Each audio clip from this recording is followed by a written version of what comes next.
கரையன்பட்டியார் கோயில் பணிக்கு அனைத்து நிறுவனங்களுக்கு வணக்கம். ஐயா, நேத்து சொன்னீங்களே ஐயா, 11 மணியிலிருந்து அந்த இரவு 9 மணியிலிருந்து 3 மணி வரை தூங்கணும்னு. அந்த 3 மணியிலிருந்து 5 மணி வரை எதுங்கய்யா வேலை செய்யும்? 3 மணிலிருந்து 5 மணி வரலும் எது வேலை செய்யுமா?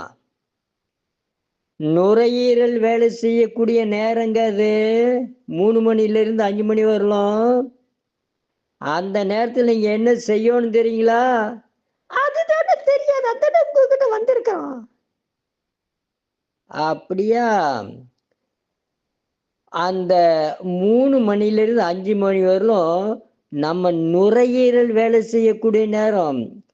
இந்த நேரத்தில் நீங்க நல்லா தூங்கிட்டு இருந்தீங்க வைங்க, சளி தொல்லை, ஆஸ்துமா சொல்ல, வீசிங் ப்ராப்ளம், அது தலைவலி, அது இதுன்னு வந்து நல்லா ஏறிக்கும்.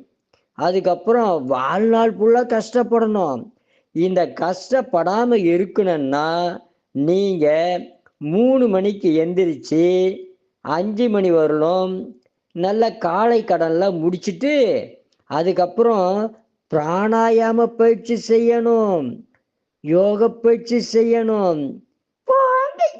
யோக பயிற்சியாவது பிராணாயாம பயிற்சியாவது நல்லா படுத்து தூங்குவானே, வெடிகாத்தால நல்லா தூக்கம் வரும், எல்லாமே வந்துடும். வெட்ட அவஸ்தைப்படுங்க. நான் சொல்கிறத சொல்லிட்டேன். 3 மணிலிருந்து 5 மணி வரலும் பிராணாயாம பயிற்சி கண்டிப்பாக நீங்கள் செய்தீங்கன்னா ஓசோன் காற்றுப்படத்தில் நல்ல சுவாசத்தை நீங்கள் நல்லா இருக்கலாம். வாழ்க வளர்க உயர்க. நன்றி, வணக்கம்.